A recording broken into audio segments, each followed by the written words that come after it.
Hey, folks, coming up next on Roland Martin Unfiltered for Tuesday, November 13th, 2018. The Florida recount is on as Donald Trump and Governor Rick Scott throw around false charges and ask for the voting to be stopped. Basically, we call those lies.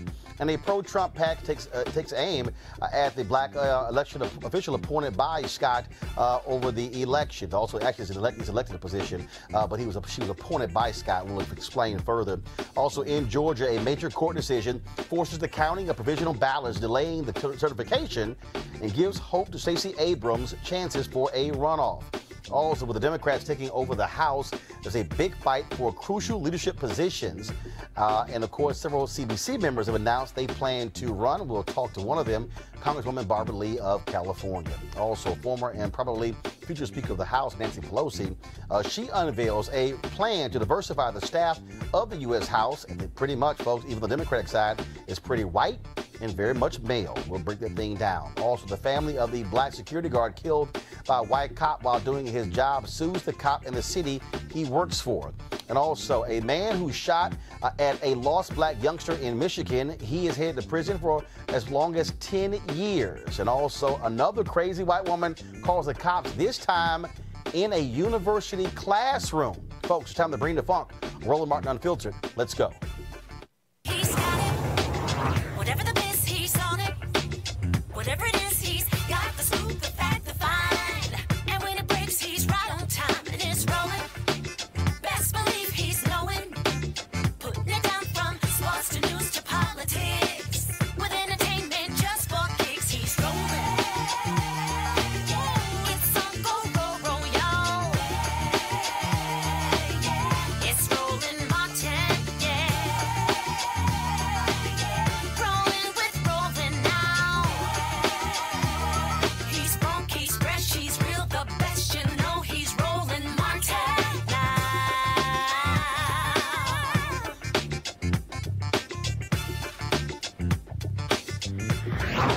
Martin. All right, folks, Florida has an election law that requires a recount if the reported difference between the candidates is less than 0.05%. That's half a percentage point. That has happened already in 3 races this year. That's the governor's race between Ron DeSantis and Andrew Gillum, the U.S. Senator race, plus the Ag Commissioner race. Again, in the governor's race, Andrew Gillum is 0.47% behind Ron DeSantis. Now, incumbent Senator Bill Nelson is trailing Governor Rick Scott by about 12,000 votes in that particular race. Now, the recount, of course, is happening, but first of all, Donald Trump and Governor Rick Scott, they are claiming, without any evidence whatsoever, voter fraud. Now, the Florida Department of Law Enforcement and the Department of State have said that they have received no credible allegations of fraud or criminal activity. So pretty much Donald Trump and Rick Scott are flat out lying. Now, here's the breaking news there in Florida. A Florida judge issued an order extending the deadline for recounts in Palm Beach County on state races in question to November 20th, about 5 days after the original 3 p.m. deadline, which, of course, is Thursday. Now, again, you have Donald Trump, who's calling for the votes to be stopped. But here's the problem with that. By doing so, he's essentially disenfranchising the military voters. Those votes are not due until Friday. But this is the guy who supposedly loves the military. But also what's happening in Florida, a Trump super PAC is reportedly spending $250,000 to attack the black woman in Broward County who is over the elections. Now, let's be clear. She's received lots of criticism from a lot of folks there, including black folks. But many are saying that this attack on her is over the top. It's happening again. On election night in Florida, 2 candidates are far behind. Then, in the liberal strongholds of Broward and Palm Beach counties, ballots appear to be moved in private vehicles, and nearly 100,000 more ballots mysteriously appear. Elections that were all but over suddenly need a recount. No one should be surprised. Broward County Elections Chief Brenda Snipes has a disturbing history of controversy and scandal, violating the law by destroying ballots, accused of keeping felons, non-citizens, and dead people on the voter rolls, discovering new ballots in close elections, and refusing to be transparent until a judge ordered her to be. Now Hillary Clinton's former lawyer is in Florida, trying to win the election. Legal voters in Florida are outraged, and Brenda Snipes must be removed. When we can't trust our elections, we don't have a democracy. Paid for and authorized by Great America Alliance. All right, folks, joining us right now from Florida is State Rep Chevron Jones, a Democrat from Broward County. Representative Jones, glad to have you here. Now, there have been other issues in elections there in Broward County. I've talked to people, even with the Gillum campaign, who are not happy with the elections administrator. How is it that these problems continue to happen in Broward County, and your thoughts on that particular ad being run by the Trump Super PAC? First, Roland, thank you for having me on. And I think it's very clear we all are aware of the mistakes that has happened within the administration of the supervisor of election of Dr. Brenda Snipes. But the unsettling part is that my Republican colleagues they tend to forget that she was appointed by a Republican governor, which was that of Jeb Bush. But not only that. I think Dr. Snipes have made it very clear of the mistakes that she's made. She has shared where she is now working through those areas to ensure that the process of every vote being counted is done in a way to each person who has voted, they are able to participate in this process and not be eliminated by anything. But once again, it's making sure that every legal ballot is counted. My colleagues on the other side of the aisle are trying to make this nothing but a political mantra to begin to excite their base to do what they've done all this weekend, in where individuals are out picketing in front of the Fort Lauderdale SOE office, saying obscene things to destroy the character of the supervisor of elections, which entail is not called for. If you want to speak against her leadership, that's one thing. But the way that their base have come out because they have excited their base by things such as the PAC, which paid for this commercial, it does nothing but add fuel to the fire. So, again, here's the issue we have here. When you say she was appointed by Governor Rick Scott, that's because Jeb Bush. Explain to people, Jeb Bush. Explain to people, though, why? Because wasn't there an issue with the previous head of election administrator in Broward County? There was a issue with the previous election administrator, which was Miriam Oliphant, and then we got Dr. Snipes. During that time, while Dr. Snipes, who was chosen by the Republicans, they found no issues with her up until now, when it doesn't work in their favor. And this is not me saying that Dr. Snipes have not done anything wrong. Where I am standing on is the fact of now Governor Scott has had 8 years to remove Dr. Snipes if he was so concerned. But isn't this also just one second? In his favor, now all of a sudden all hell has broken loose. I'm trying to understand, Representative Jones. When you say remove, but this is an elected position, correct? This is an elected position, but the governor has the authority to remove or suspend her from office. Okay, so where do we stand? First of all, where do we stand right now in terms of the ballots being counted? I was read something earlier where they said 199,000 of the ballots have been recounted, have been counted thus far, and that they should have been done with the additional 30,000 or so by this afternoon. Has that happened? That has not happened, and Dr. Snipes has made it clear that she probably West Palm Beach has shared that they probably will not reach that deadline. Dr. Snipes said yesterday in a press conference that she will possibly reach that deadline in meeting and counting those ballots. Now, were those the ballots cast? Where do we stand with provisional ballots, with absentee ballots? Are there any outstanding ballots there in Broward County? Dr. Snipes has made it very clear that they have counted. They have counted absentee ballots. They have counted the provisional ballots, and what they're doing now, they are counting ballots that are from early voting, and they also have not even received the ballots from overseas. Those ballots have not yet to come in. And so she's walking through the process to ensure that she meet the deadlines that has been set. The governor has put 2 lawsuits against Broward County, which both have been dismissed by judges, and even the judge has told both sides to dismiss your rhetoric and allow the process to take its course. So I believe that that Dr. Snipes is trying her best to move forward. Again, this is not negating the fact that mistakes have been made and things that need to be rectified. But I think the Republicans need to allow Dr. Snipes to do her job and stop interfering with the process if they believe they want. Well, what I want to know, and they're in Florida, but also the same thing in other states. I want to know, when are these things going to get fixed? What are state officials going to do, whether you're a Democrat or Republican, to fix this? Right. Because when I look at what's happening there in Florida, when I look at folks saying they ran out of ballots, when I look at in Georgia having no power cords, when I look at people running out of paper ballots in Texas as well, the problem here is you have people who are trying to vote, and then they're being frustrated, they're being upset, they're being there for several hours, and then they're leaving and walking away. We know there are 40 states in America that allow for time off for people to go vote.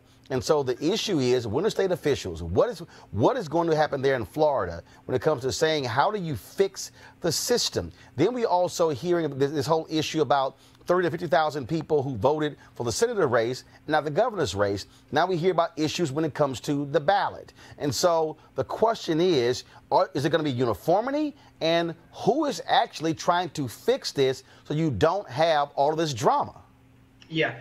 Roland, I can assure you that I'm sure someone will be there will be some type of bill coming forward in the upcoming legislative session to deal with voting.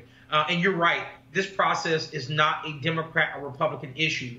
Anytime that we find ourselves going into a situation to where we are interfering with democracy, I think it calls for us to put politics aside and to make sure that we come together to make sure that this happens. I can let it be known now that if nothing is filed, I do have a commitment in filing something to ensure that we do not find ourselves in this type of predicament again, because you lose total faith and trust from the people when it comes to the voting process when they see this type of stuff going on, as you well know. All right, Representative Jones, sure appreciate it. Thanks a lot.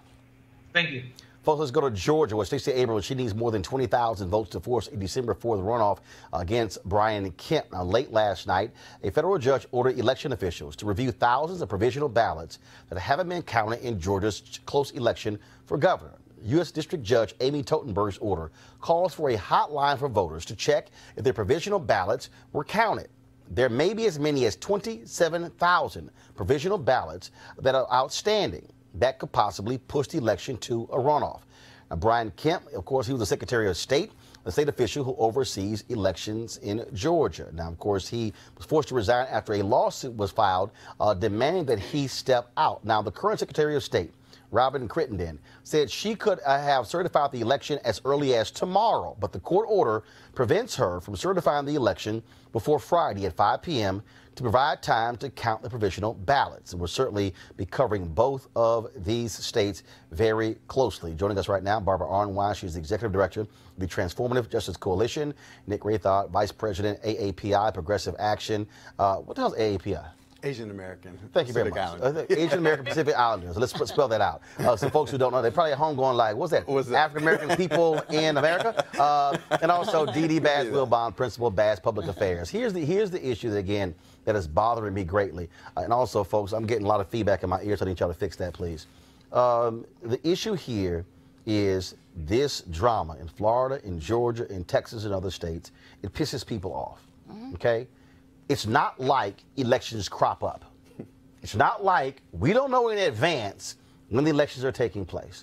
And what I don't understand is why you don't have people who are going through drills, checking machines, having a checklist. Look, my grandmother had a catering business, okay? We often sometimes would cater 3 weddings in one day.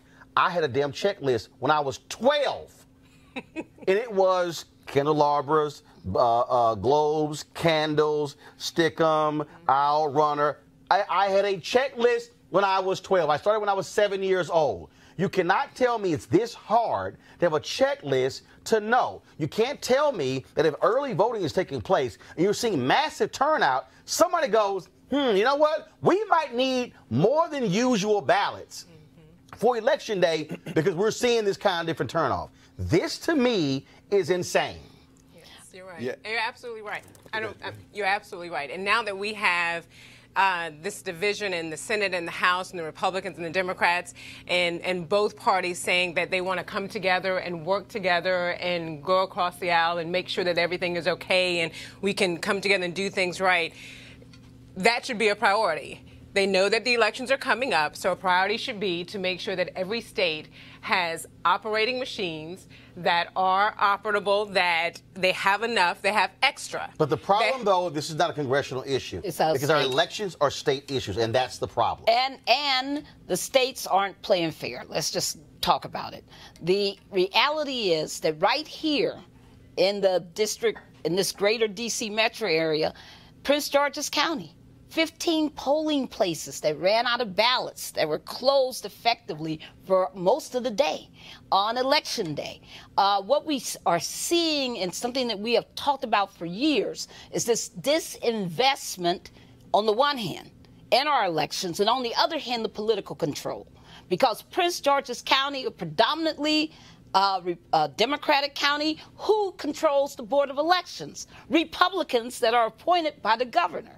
So this just shows you that we got, all kinds of issues, but we got to fight it at the state level, people. If we don't organize and fight for our elections, don't wait until it's election cycle, but fight right now to make sure that people in Indiana, New York, Georgia, Florida, all over the country where people had problems voting, that they will not encounter those problems in the future. And Congress, do your part on federal elections, because there's a lot you can do. Listening and watching this play out, it just, the thing that kept going in my head was, is this America? We are supposed to be the shining example of democracy. And everything that's happening right now in America around the voting system is just it's embarrassing. It's an embarrassment. It's not the shining example that we should be. If you look at the states, there is a patchwork across the states of how elections are run. And even within the state, there's a patchwork by county by county. There's no uniformity in Florida on reporting. In Georgia, it's the same thing. If you go to a state like Colorado, there are actually really good examples there. They have same-day voter registration. They have vote by mail. They have those sorts of things. I was watching and reading this article about India. And there was this one guy in a jungle in India, and they bring a voting booth to him.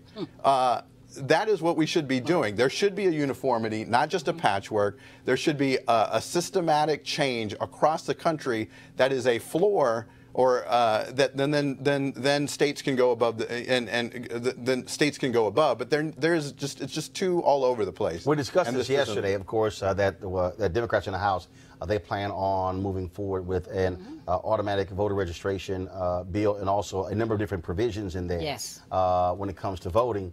And again, I think what this is going to do is, Didi, I'll start with you. This is going to put pressure on Republicans, whether or not they're going to oppose a measure to improve voting. I mean, that's going to look kind of crazy when you're trying to deal with that, because even this whole issue in terms of how we even register people, to me, it's nonsense. And I keep hearing all this nonsense about voter fraud, which I'm still waiting for data, because it's still missing in action. And the reality is, it makes no sense when a 92-year-old black woman in Georgia, who's been voting in the exact same location since 1968, goes to the polls on Tuesday, November 6th, and they go, oh, your name has been removed from the voting list. That, to me, makes no sense whatsoever.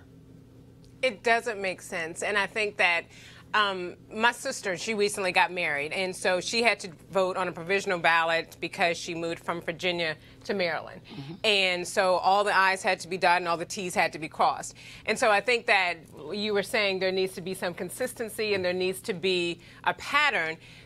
We need to follow, and there needs to be order on how everything is done. That 92-year-old young woman who was removed, I don't know why she was removed, and to me it doesn't make sense that she was removed.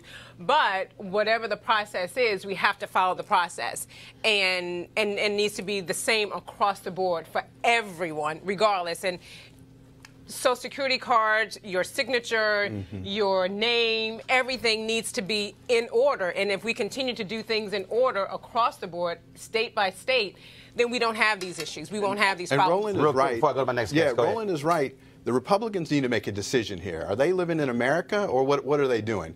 And it is funny to me that there is no controversy around the Russian interference by the Republicans in the election, but they're all up in arms about legitimate votes being counted in Florida and Georgia. And unless and until they make a decision on whose side they're on, we will continue to have these same problems. All right, folks, Democrats win the House, and of course, new members are going to be sworn in come January, and that's going to be an issue when it comes to who is going to be in the House leadership. Now, of course, Congresswoman Nancy Pelosi is doing all she can to make sure she has no challengers. She is trying to knock them out of the box as quickly as she can. No one thus far has announced they're going to run against her, even though several people have announced they're not going to vote for her. The question then becomes, are you going to see Congressional Black Caucus members in top positions? Now, there's never been an African American who's ever been in the Speaker of the House position or the House Majority Leader's position. You have had 2 African Americans who have been in the whip position. You, of course, had Bill Gray, the late congressman from Pennsylvania, who served in that job, and also Jim Clyburn of South Carolina. He has announced he's going to be running for his old position. We are going to see Clyburn here later, I think later this week. And so, and also New York's Hakeem Jeffries and California's Barbara Lee are running for the powerful chair of the Democratic caucus. And joining us right now is Congresswoman Lee. Congresswoman, how you doing? Thank you. Glad to be with you. I'm doing great. First and foremost, one of the things that we have heard from so many different people is that they feel as if that the Democratic leadership is far too old. When you look at Nancy Pelosi, Steny Hoyer, Jim Clyburn, you're talking about folks who are 78, 77, 79 years old. I've even heard people say, wait a minute, Congresswoman Barbara Lee, you're 71. And so how do you answer critics who say that the House leadership should be younger? Well, the way you answer them is, one is, I think everyone you mentioned, including myself, continue to fight to build a bench to make sure that newer members are put in key positions. And we're working like crazy to elect much younger members to the Congressional Black Caucus and to the House body itself. I think this is about, in my case, about ideas, about what I've done in the past, my experience, and also about what I bring to the caucus. First of all, African-American women have never held a seat at the table. There's never been an African-American woman elected as one of the top 5 leaders in the House since the first Congress in 1789. Not one. A bit of history, Shirley Chisholm ran in, I believe it was 1977, against Tom Foley. She got close to 100 votes. They created an appointed position as secretary. And so, you know, we work hard. We play by the rules. African-American women have been the loyal constituents, the loyal voters of the Democratic Party, and we deserve a seat at the table. We're new. We have new ideas. We've never had this position before. And so, you know, we have to really understand that this is about the future. But we have to build upon the experience and the seniority and all of the ideas that many of us bring, while at the same time knowing that we're building that future leadership. And I certainly have been one who has done that throughout my entire political and public career. Obviously, the Congressional Black Caucus is the largest caucus on the House Democrat side. And so you announced for this position. Hakeem Jeffries of New York has also announced for it as well. And what demands are the CBC making? Because the reality is Democrats, they have depended upon black folks, those votes for a very long time. And so many say CBC should have more than one person in leadership. Absolutely. Those days are over where you say there should be only one African-American in leadership. The Congressional Black Caucus, which I chaired for 2 years, really understands my platform, that I fight not only for my district, but for all of our constituents throughout the country when it comes to whatever appropriations that we're fighting for, whatever criminal justice legislation we're fighting for. The CBC is the conscience of the Congress, and the CBC is demanding a seat at the table, and the majority of CBC members are supporting me. Once again, as African-American women. And you know, Roland, how we have worked so hard to build this party and how we've been smart about our votes. We've been smart about our policy positions, our organizing, you know, and it's about time that black women have a chance to weigh in on the public policy agenda of this United States. But let's talk about this here issue. Congresswoman Nancy Pelosi has said that she's Speaker of the House. She is going to implement what is called a Rooney Rule when it comes to filling these House staffer positions. The bottom line is this here. As I said, Democrats have depended significantly on black people and their votes. Yeah, when you look at these House leadership positions, they are very white, they are very male. We saw earlier this year, we were highly critical of what was happening in the United States Senate, forced Senator Chuck Schumer's hand to create a Rooney Rule on the Senate side as well. Are you going to demand that not only do Democrats have the Rooney Rule, but also that they track every single position and put the information out there as to where people could apply for those jobs? Are you only looking for folks on Capitol Hill? Are you looking for people who are working on state levels? Because to me, it makes no sense in the world to have these staff positions largely by white folks and male. And we know that's where these companies in D.C., these lobbying firms, these PR firms, and these strategists, where they all come from. So the cycle gets repeated over and over and over again. White folks work in these smaller positions. They get hired in senior positions. They go to corporate America. They hire the same white folks, and the thing happens as a wheel. Roland, not only, and if you've been following what I've been doing since I've been in Congress with the Congressional Black Caucus, I co-chair the Diversity Task Force.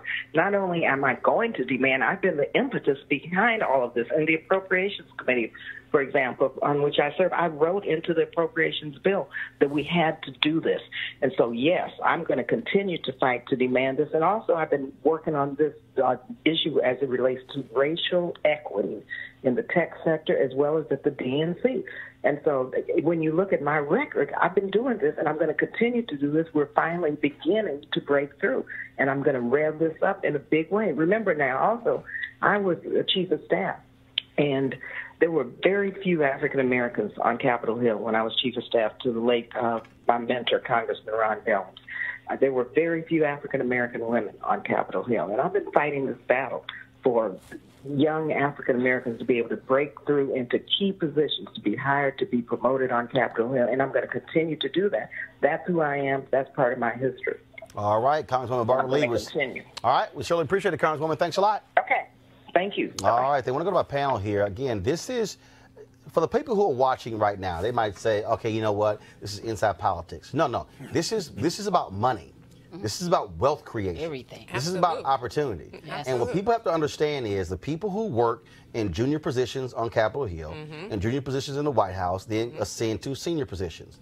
And then when these firms in D.C. are looking to hire people, that's exactly who they're hiring. They're looking to see who was the head of the committee or the chief policy person on judiciary, on ways and means when it comes to tax policy, when it comes to environment. And all these positions that come out of there, and black folks not only have been locked out on these Capitol Hill positions, we then get locked out of these positions in these major firms, and what happens is they hire somebody and say, okay, your job is now to hire your whole staff.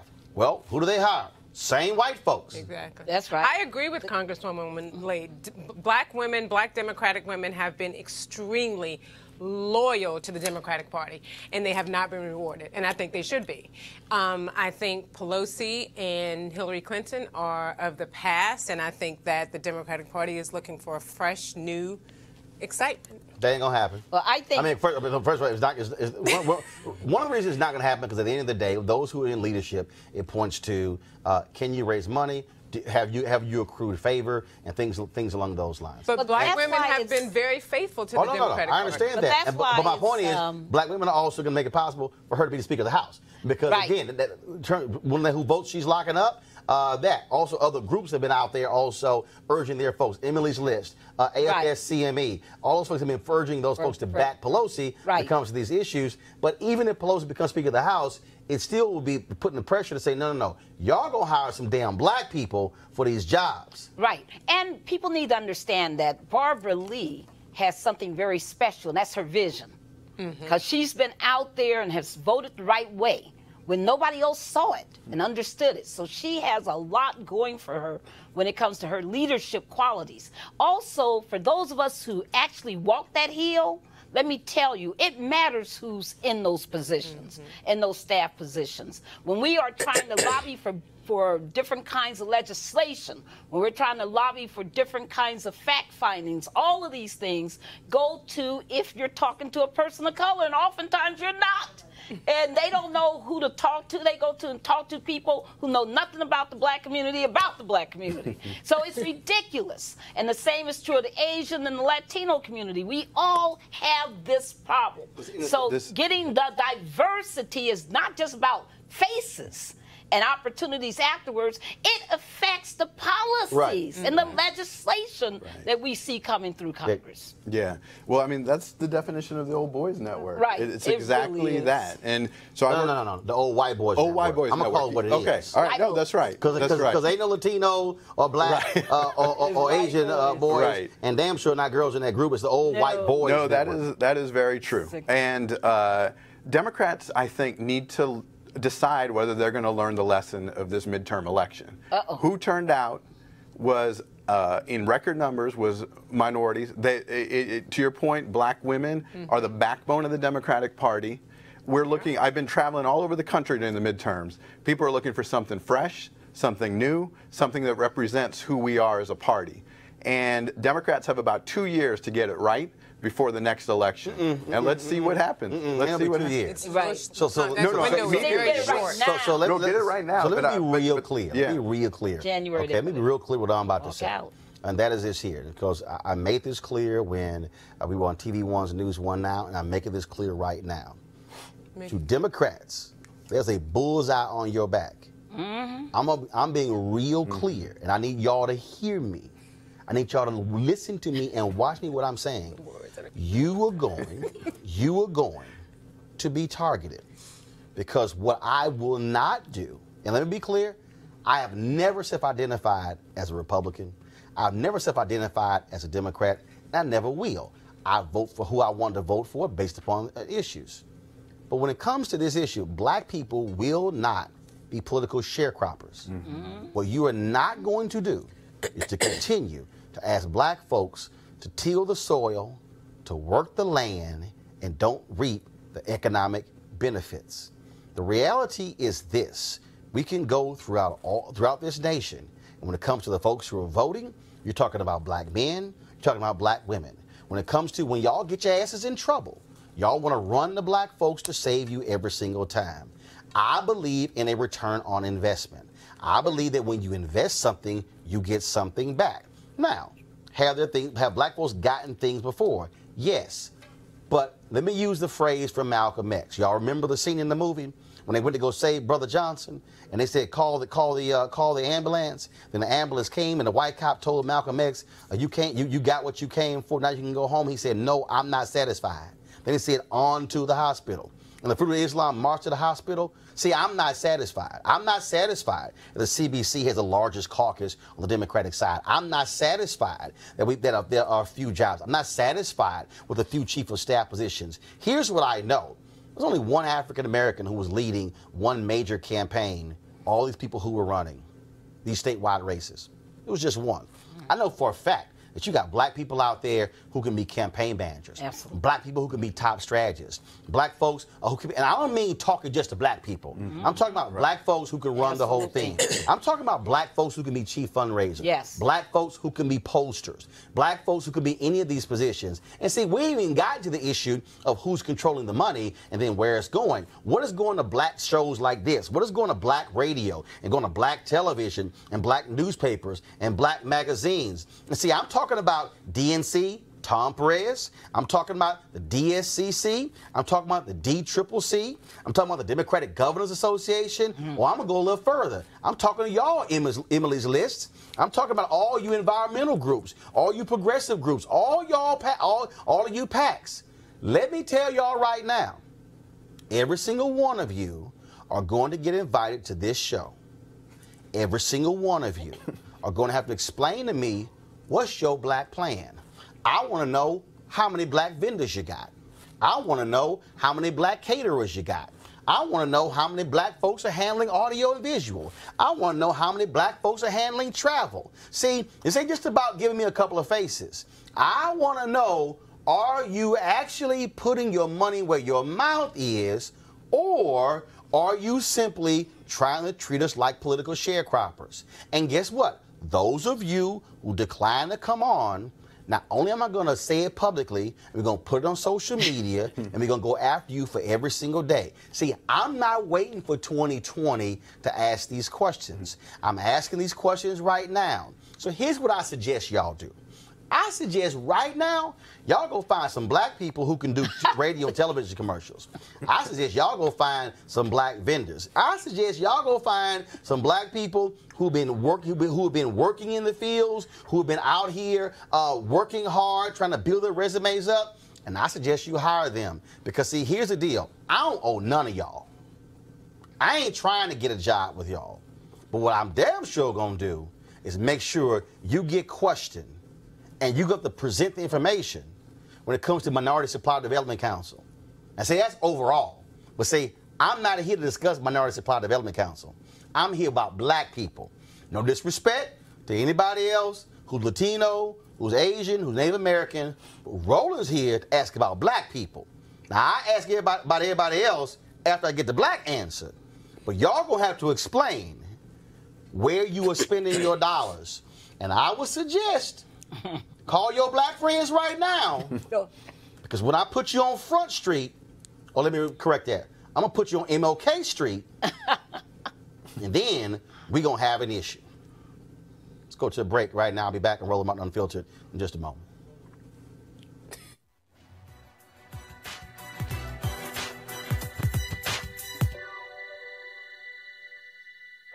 Never, never let a person know you're frightened. Novelist and poet Maya Angelou.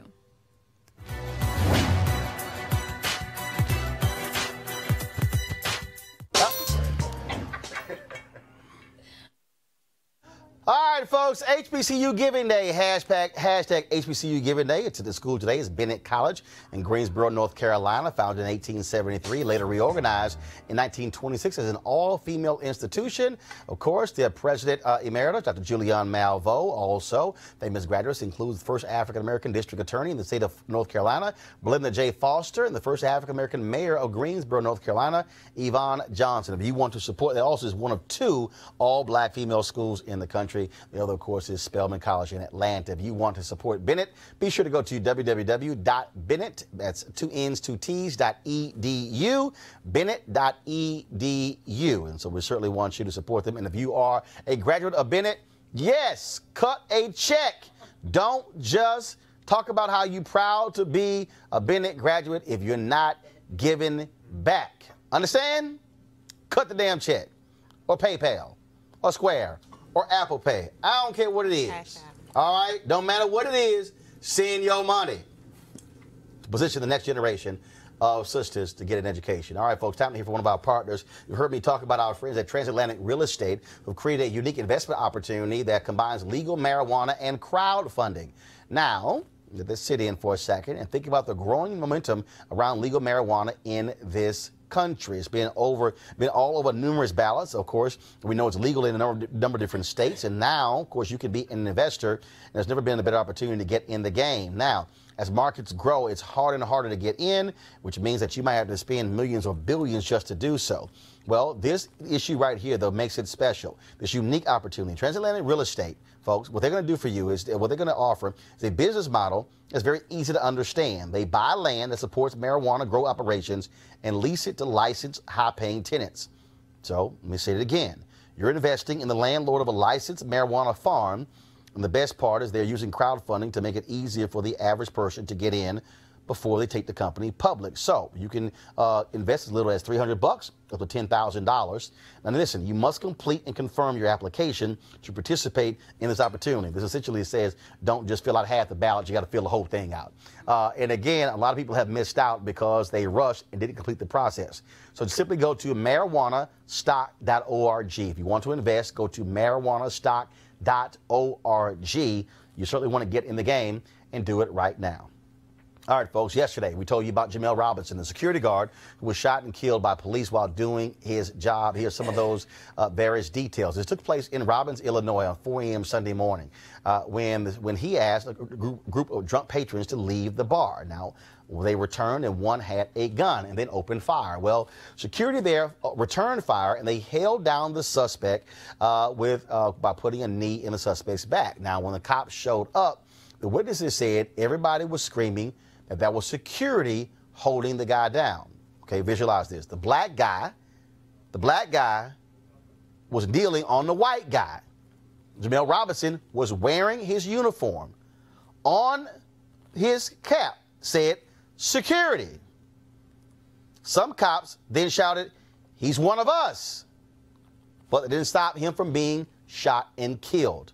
The cop who killed him was white and has been placed on administrative leave.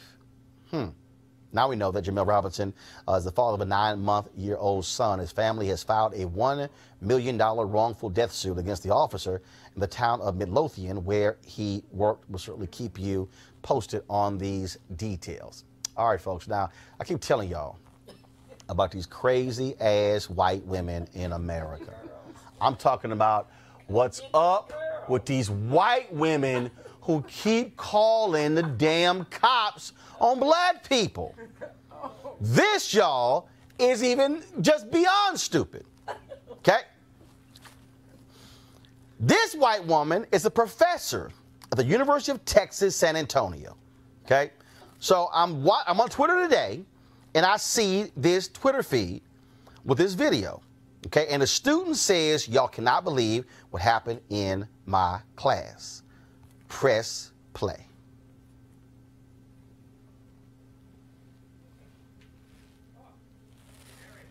Okay, I got it, guys. Do you have the sound? Okay, well, that was sound on the one I saw online. Well, anyway, what you have here is you have the students in the classroom who, of course, they were watching this play out. And so this professor, okay, she calls the cops. She says that the sister was disrespected because she had her feet up on another chair. Y'all, her feet were propped up. Now, this professor has often complained in class that her students are too uncivil in how they behave. Okay, let me explain to you again. Her feet were propped up. I was a 4-year student at Texas A&M. I can recall putting my damn feet on a desk, a chair in front of me. Now, the other students say the sister wasn't disruptive. She wasn't yelling. She wasn't screaming. She wasn't doing anything. She was listening to the lecture. But this professor called the cops. They came out and escorted her out. University has released this statement. Okay, first of all, here's a tweet from the student who was removed from the classroom. This is me in Anita Moss's 2053 bio classroom. Upon entering class, I was told I needed to leave or would be escorted out by officers.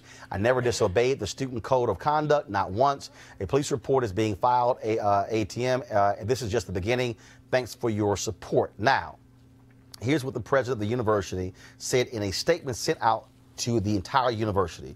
Dear Roadrunners, today we had an incident where one of our African-American students was escorted from a biology class by members of the UTSA's police department at the request of a faculty member. While the facts aren't fully known regarding today's incident, our Office of Equal Opportunity Services is already conducting an investigation into possible discrimination.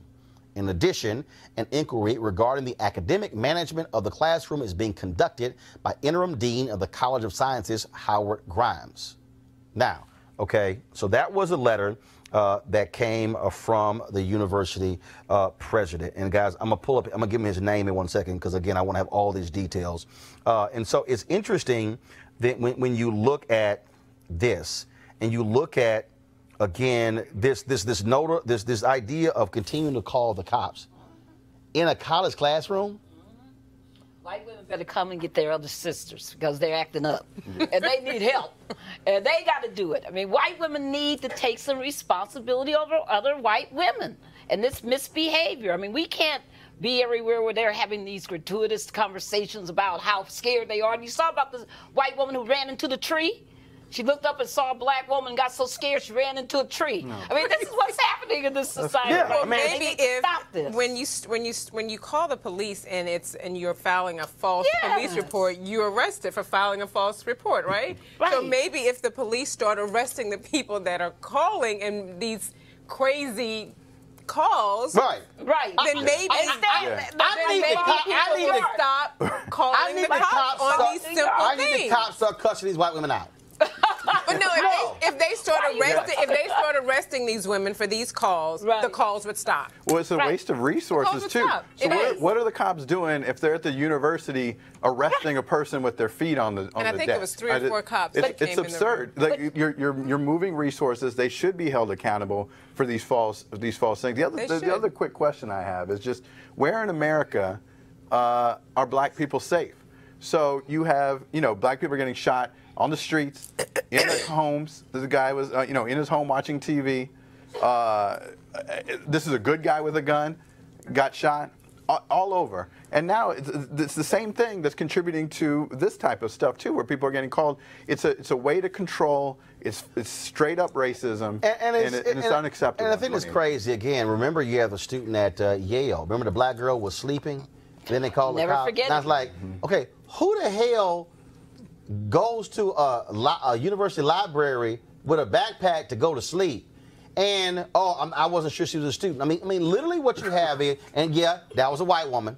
And what you have here is you have these white women who, for some reason, have this superior attitude of, I'm going to call the cops on any of y'all for whatever y'all doing. And I'm telling you right now, that professor has no business in the classroom. Right. Now, if you're a professor, if you say, if you're a professor and you say, you know what, y'all a bunch of slouches and stuff along those lines, I need you sitting up in my classroom. I don't want feet on desks in a classroom. That's me laying down the rules of my classroom. You don't call the cops on somebody. Hold up, you do what you do as a professor. If you're sitting here the rules, everybody got a copy of the rules. If you get busted, I'm docking you 5 points. Okay, that's what you do. You don't call the cops. Well, it's just modern day slavery, because when we're in white spaces in their mind, they want our pass. They want to know, why are you here? What is this your place? You belong here. You don't belong here. We're just going to call cops. And then on the other hand, it's this quote insubordination. Listen, I went to Duke Law School. We had large sections like what we just saw. There was a guy who would bring a big old inflated doll as kind of like his contempt for the process, would sit up next to him in class, and when the professor said anything he thought was stupid, he would make the doll roll back and forth. And nobody disciplined him. He did it every day he wanted to do it. So come on, he was white, of course. And so this is just nonsense, and we need to just call it out, because this is that white ethnic racism that says you don't belong in our white country, and we don't want you here, and we're going to do everything we can to make you uncomfortable, and hopefully you'll leave. And see, the issue that you also have here is this here. If the student had done anything, first of all, her reaction, and this really is the greater problem. The onus is on us as black people to say nothing, do nothing. So this is how we have to be. Okay, I'm not going to react. Now, you can't convince me if a white professor calls a cop on a white student, especially a white boy, and he ain't going to act a fool.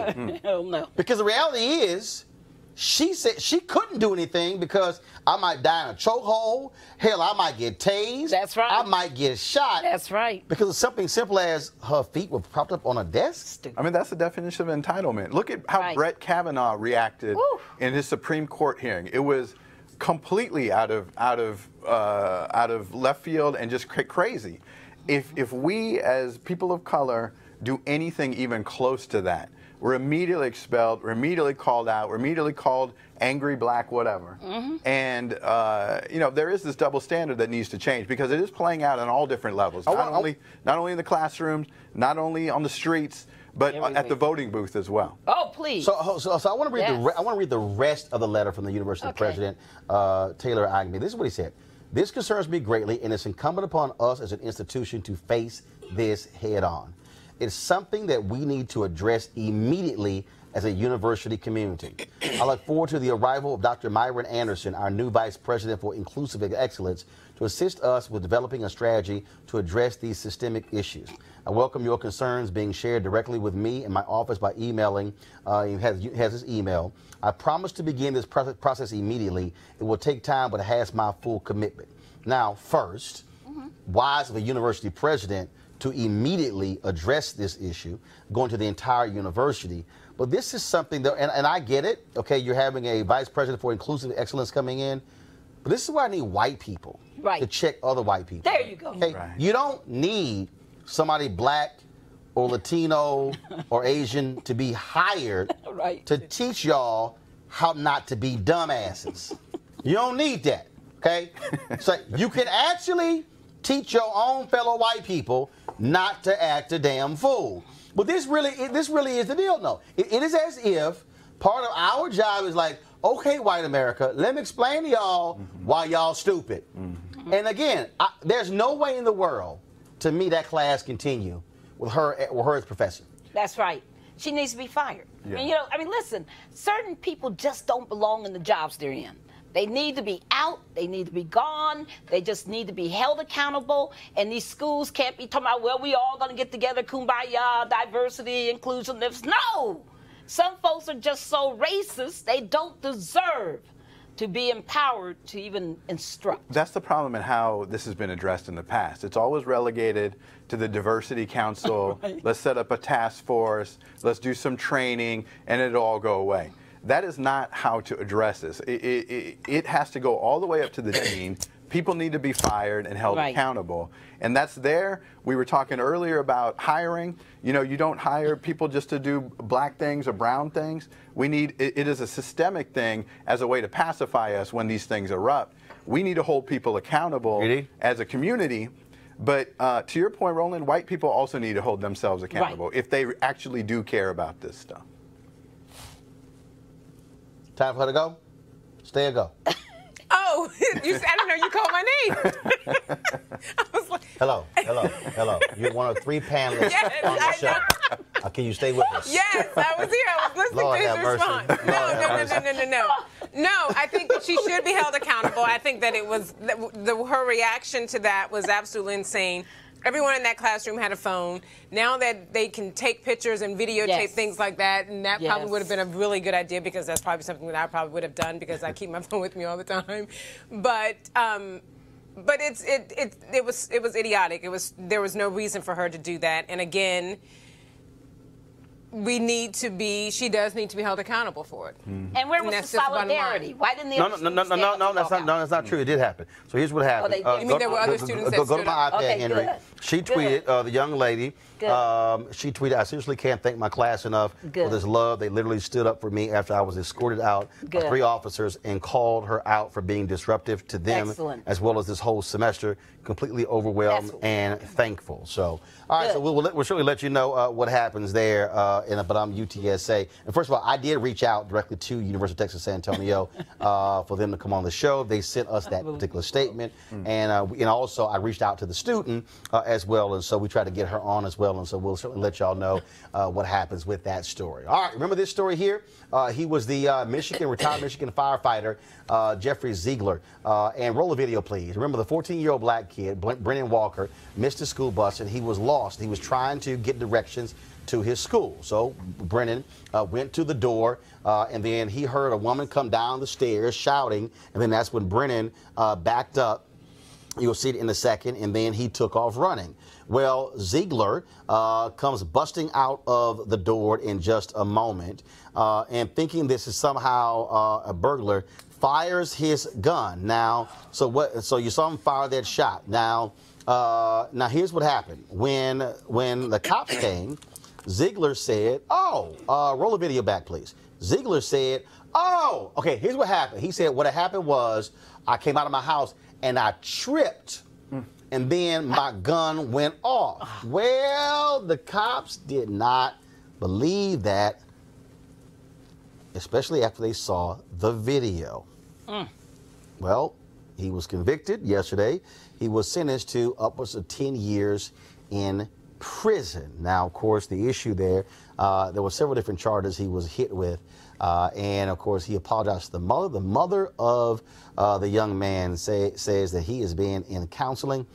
She said it's something he will be forever impacted his entire life of what took place. The young man testified that, of course, he took off running, and then when that gunshot was fired, he said he ran even faster away.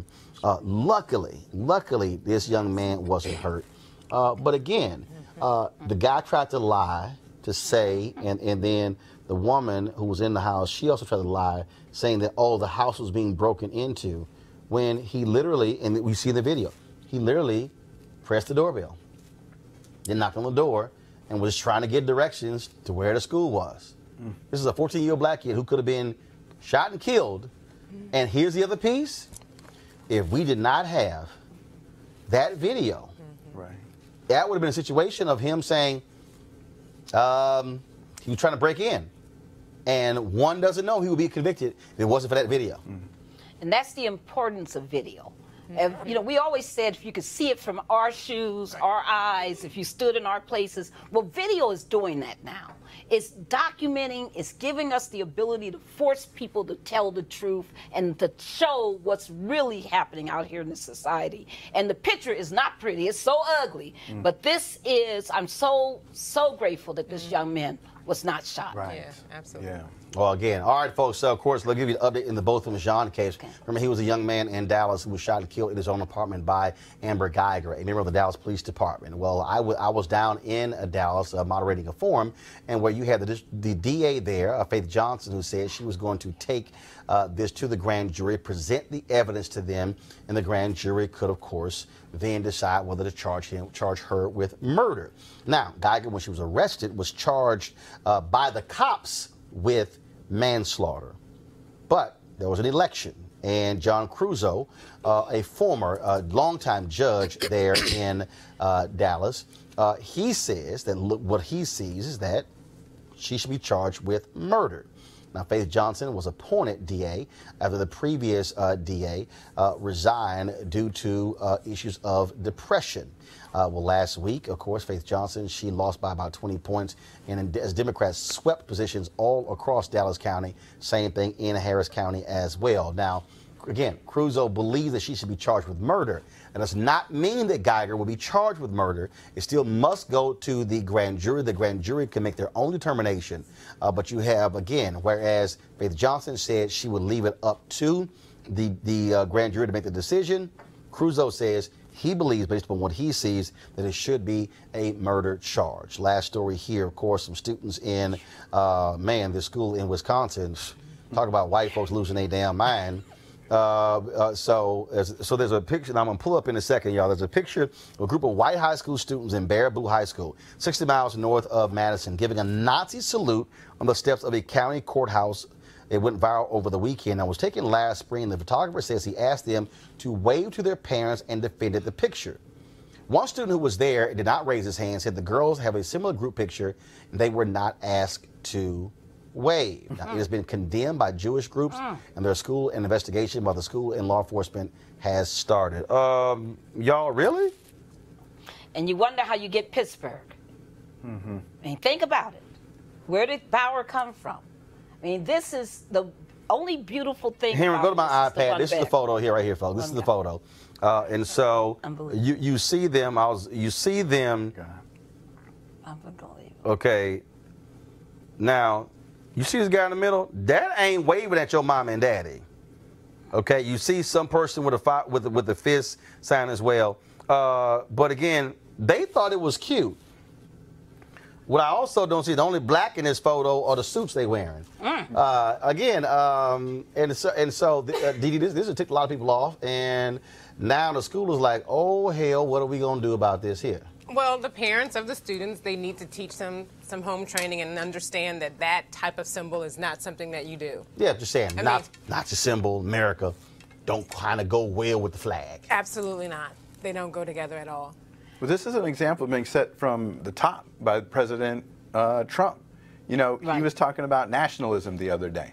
You know, those are echoes of what was going on during the Holocaust. Those types of things are setting the example for these young high school kids. These kids were wrong in what they did. They have to understand their history and the context of what they were doing, but they absolutely knew what they were doing. And you juxtapose that picture with the young woman in Texas with their feet on the thing. Who should you be calling the cops? Who should be? Where is the intervention actually needed? It's definitely not with the woman with her feet on it. And notice there's one white guy to the far right of the picture who's not smiling, not saluting, and he said that he didn't do it because he knew it was wrong. You mean this guy right at the top? Mm-hmm. No, he's talking about the. Oh, I thought you were talking about the guy in the right front. there. And there's also a guy at the front on the very bottom. And he spoke out that it was not funny, that he knew it was bad, that they all knew it was bad, and they did it anyway. So it's very important for us to understand this is not, quote, some confused kids. They meant to do this anti-Semitic, hateful gesture. Mm-hmm. There you go. Well, only a couple of people in here again.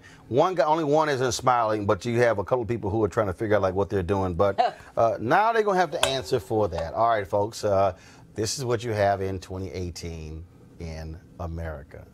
I thought we were so post-racial. Oh, my goodness. All right, folks, always support Roland Martin Unfiltered by going to RolandMartinUnfiltered.com, joining our Bring the Funk fan club. You can also, of course, be sure to watch our re-airs. We restream the show multiple times over the day, so be sure to, whether you're on Facebook, Periscope, or YouTube, click your notifications so you will get an alert when we are live, not just with this show, but also when we're covering live events and also streaming speeches and things along those lines. Please also subscribe to our YouTube channel. That's youtube.com/Roland S. Martin.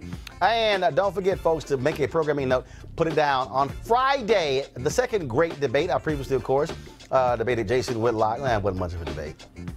But you want to see Friday's show, because guess who's going to be here? Dinesh D'Souza, that's right. And so he and I had a conversation, and trust me, it's one that you want to see. Other people run from it. No, Dinesh had to answer some of my questions, and you know it was good. I can't wait for y'all to see it. That's going to be Friday at 6 p.m. Eastern, right here on Roland Martin Unfiltered. And also, before I go, let me pull this here up. And so I want y'all to, yesterday was my nephew Christopher's, it was his 11th birthday.